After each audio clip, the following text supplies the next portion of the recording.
Em seguida, deputado Jorge Valentim.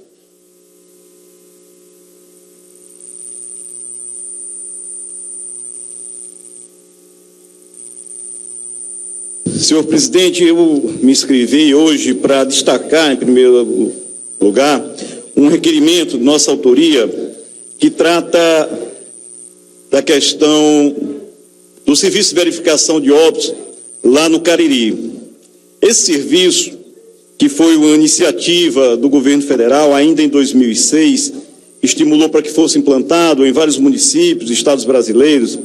Ele tem como objetivo identificar as causas das mortes naturais que não podem ser definidas por um médico assistente. Ou, no caso onde não existe o médico assistente, o médico responsável por o serviço de verificação de óbito, cabe a ele a responsabilidade de procurar saber qual a causa que motivou o óbito daquela pessoa. E essa medida, ela é de grande importância na medicina preventiva, na epidemiologia, porque ela permite identificar se há alguma epidemia ocorrendo na cidade, se há o surgimento de doenças infecto-contagiosas que precisam de procedimentos especiais para que essa doença não vá acometer outras pessoas.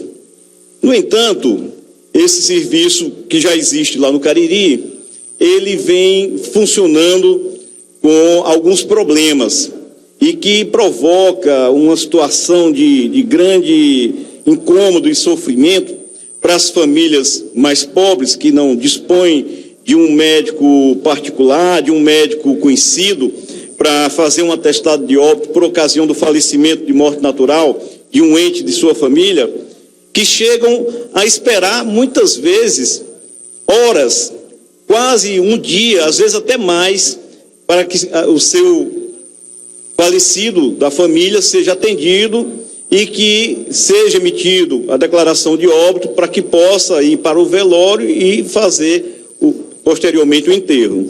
Então, essa é uma situação que ela provoca muita revolta entre as pessoas que passaram por esse momento com dificuldade, tem que recorrer muitas vezes ao médico do plantão, de um serviço de emergência, e o médico não tem a obrigação de dar essa declaração porque ele não estava prestando assistência ao doente.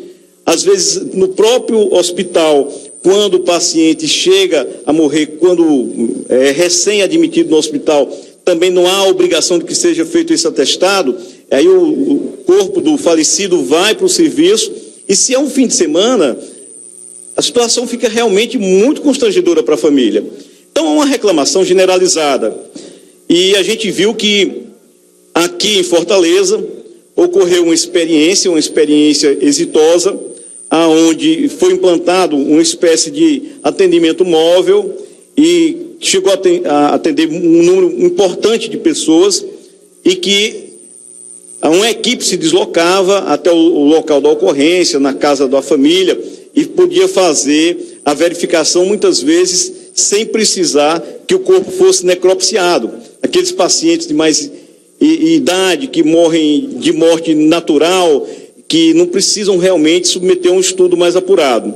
Ficando os casos de necrópsia somente para aquela situação que precisa de uma investigação mais profunda, onde há suspeitas que podem ter ocorrido uma doença em curso, uma doença grave, uma doença não muito contagiosa, que vai necessitar de uma ação imediata da vigilância epidemiológica.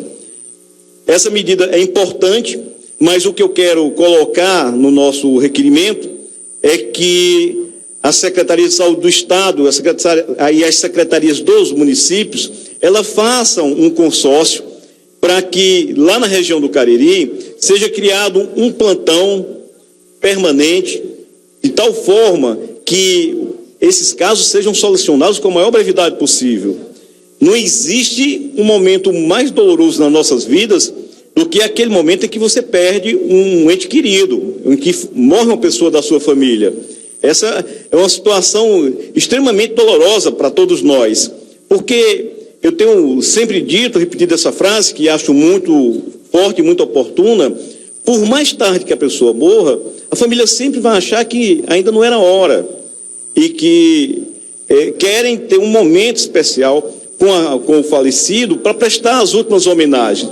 E aí, esse atraso na verificação do óbito, ele vai dificultar esse tipo de assistência e a homenagem religiosa que se faz, a recepção aos familiares, aos amigos, que fica tudo atrasado por conta dessa falta do profissional especializado para poder realizar esse trabalho. Deputado, se o tempo permitir uma parte, deputado Leonardo Pinheiro.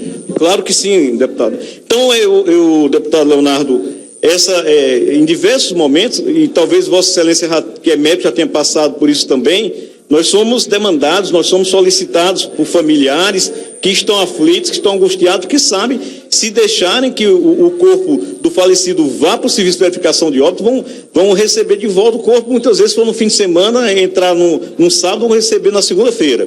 E realmente é uma situação constrangedora. E a luta que se faz aqui é uma luta pela cidadania pós-morte. É um termo que já se usa, esse problema ocorre em várias regiões e se procura reverter isso a partir de uma experiência exitosa, aonde se criou um serviço que se desloca até a residência ou um serviço de plantão permanente. E eu gostaria, deputado Leonardo, de ouvir a sua experiência sobre esse assunto. Deputado, esse termo cidadania pós-mortem, né? Eu confesso a Vossa Excelência que não tinha ainda tido conhecimento desse termo, mas eu acho extremamente adequado, extremamente apropriado, porque muitas vezes a família passa por um transtorno, por um sofrimento extremamente intenso, e muitas vezes esse sofrimento tem que ser dobrado, porque ele não tem a condição de velar, de prestar as últimas homenagens a seu ente querido, porque muitas vezes esse corpo vai para o SVO, Serviço de Verificação de Óbito, e quando volta, muitas vezes já está em estado de decomposição, estado de putrefação mesmo.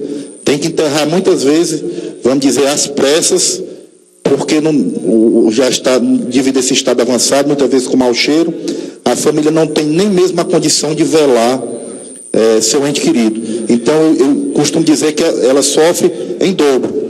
Portanto, o tema que Vossa Excelência traz, da cidadania pós-mortem, eu acho extremamente apropriado, extremamente importante, e queria que, só para ressaltar, deputado, já parabenizando pela vossa sensibilidade, e trazer um tema que eu acho tão importante, principalmente para quem passa por esse momento difícil, é que a questão também dos IMLs. E eu queria que destacar que foi objeto do meu mandato passado um projeto de indicação para a construção do IML do Vale do Jaguaribe. Veja que quando a pessoa morria de morte violenta no Vale do Jaguaribe, tinha que vir para Fortaleza ou para Xeramobim, causando o mesmo transtorno, o mesmo sofrimento. Um ente querido que morria de morte violenta, quando voltava, muitas vezes a família não podia nem prestar as últimas homenagens devidas a esse seu parente, a esse seu ente querido. Portanto, deputado, queria aqui destacar que o governo do Estado, com essa sensibilidade, está em construção no município de Russas, para que todos tenham conhecimento disso, o IML do Vale do Jaguaribe, que com certeza vai ser um benefício muito grande para aquela região, e é uma aspiração muito forte daquela região, ter o IML. Infelizmente, uma região que vocês, como todo o povo do Ceará sabe, que tem muitas mortes violentas, e quando se perde um ente querido lá, quando se perde, passa por esse transtorno em dobro.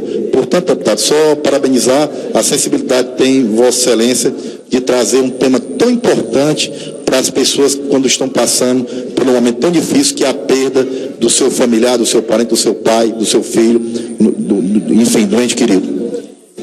Muito obrigado, deputado Leonardo. E só para colocar cada situação em seu devido lugar, quando morre uma pessoa, o médico assistente pode dar a declaração de óbito, e a lei brasileira diz que as pessoas só podem ser enterradas se tiverem a declaração de óbito. Então, o médico que acompanha, no caso, um médico de saúde da família, um médico que seja um médico particular que trata aquele doente, ele pode dar essa declaração de óbito, se a morte for por doença ou a morte natural. Agora, nos casos das mortes por acidente, das mortes violentas, aí esse corpo tem que passar pelo Instituto Médico Legal, onde ele existe. Porque esse tipo de morte tem que haver uma espécie de perícia que envolve uma questão policial para saber se aquela morte foi um acidente ou se foi um assassinato. Então, é um processo, é um procedimento, inclusive, de uma espécie de já investigação da morte daquela pessoa. No caso de não haver um médico de saúde da família, não haver o médico amigo da família, ou o médico que acompanhava o doente, a pessoa morrer, ela tem que ir aonde existe o serviço de verificação de óbito. Identificar se há alguma doença, se há doença contagiosa, se há alguma epidemia, precisam ser notificadas de forma compulsória. A doença precisa ser avisada à secretaria para que ela tome as medidas que a doença não passe para outras pessoas. Se nesse serviço de verificação de óbito, ele identifica, por exemplo, que uma pessoa que achava que tinha morrido de uma doença natural foi envenenada, aí ele já tem que passar para o Instituto Médico Legal para ser notificado todo um procedimento policial e haver uma investigação sobre aquele assunto. O costume de velar o corpo, que é um costume que vem de muito longe, são milhares de anos talvez antes de Cristo, e que no início desse procedimento, a ideia era quando morria uma pessoa e não se sabia identificar se a pessoa realmente estava morta ou estava num coma profundo, tinha que se observar lá por 24 horas para poder perceber se a pessoa de fato tinha morrido. E aí as famílias começaram, a partir de um costume cristão, prestar uma homenagem àquele falecido, através, na época, ainda que não existia iluminação, usando as velas, e daí surgiu o nome dos velórios. E é uma tradição hoje cristã, e que nesses casos, aonde existe a falha desse atendimento, esse retardamento, isso tem motivado um enorme constrangimento às famílias e às pessoas mais pobres que não dispõem dos meios para pagar um médico particular para dar essa declaração de óbito, e aonde, amparado na lei, os serviços públicos que existem, que funcionam de emergência, onde os médicos também, eles se resguardam, muitas vezes, assim, até com receio de que ali tenha ocorrido numa morte não natural e eles possam se comprometer de alguma forma, se recusam a fazer as declarações de óbito.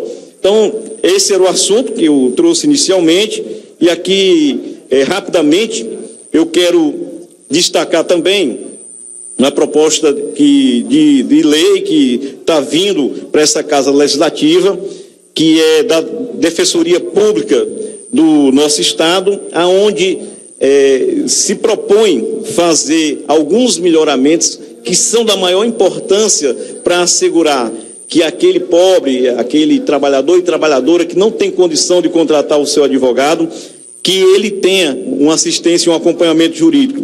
E a Defensoria está propondo várias iniciativas aqui, e que, entre essas, um reordenamento dos espaços, de tal forma que haja uma maior cobertura das áreas que hoje estão sem defensores, criar a pessoa aqui do defensor auxiliar, criar o plantão da Defensoria, porque você, muitas vezes, precisa de um defensor público no final de semana e você não consegue.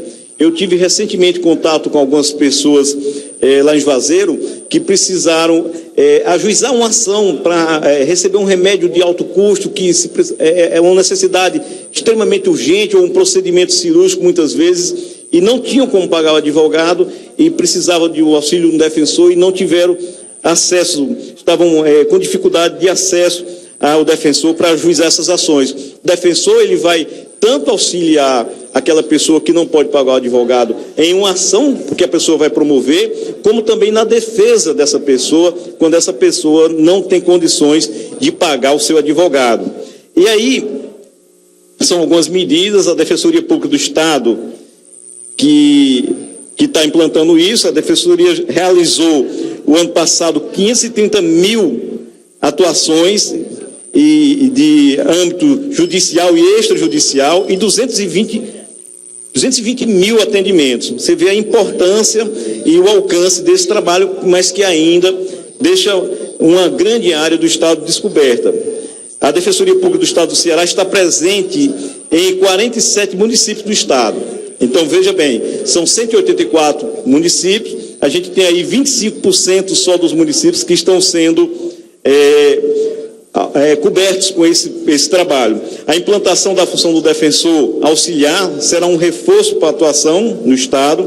Implantação do plantão defensorial, que passará a exercer a integralidade da assistência gratuita aos necessitados, incluindo aí que o plantão vai funcionar nos fins de semana e nos feriados. A divisão de atuação da defensoria em macro-regiões defensoriais no estado do Ceará, fortalecendo a atuação no interior, diminuindo a migração dos servidores para a capital e também o maior incentivo aos concursados para... Deputado Santana, como é regimental, como foi acordado, o senhor terá mais 1 minuto para a conclusão do seu pronunciamento. Obrigado, presidente. Basta 30 segundos. A modificação da lei orgânica, ela vai visar combater também a evasão da carreira, que chega a 1/3 dos concursados. Por exemplo, em novembro de 2015, foram nomeados 30 novos defensores. Em 4 meses, 7 deixaram a carreira.